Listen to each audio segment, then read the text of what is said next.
এনআইএর বিরুদ্ধে খেলতে গিয়ে বলে বলে আউট হচ্ছে মমতার পুলিশ। ফুল মুডে এনআইএ অ্যাকশান শুরু করতেই ছেড়ে দে মা কেঁদে বাঁচি অবস্থা মমতা পুলিশের। এবার লেজ গুটিয়ে পগার পার হলো রাজ্য পুলিশ। ভূপতিনগর কাণ্ডে গ্রেপ্তার হওয়া 2 অভিযুক্তকে আদালতে তোলার সময় রাজ্য পুলিশের কুকীর্তি বিচারকের সামনে ফাঁস করল এনআইএ।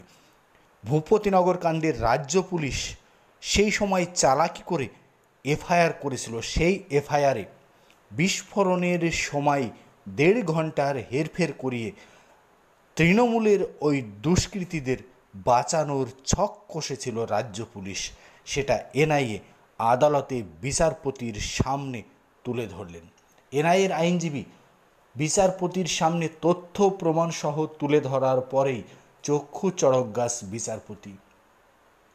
এনআইএ যে রিপোর্ট করেছে, ফরেন্সিক টেস্টে যে রিপোর্ট উঠে এসেছে, তাতে যে সময়ে বিস্ফোরণের কথা বলা হচ্ছে তারও 1.5 ঘন্টা আগে বিস্ফোরণের ঘটনা ঘটেছে এমনটাই রিপোর্ট দিয়েছে রাজ্য পুলিশ।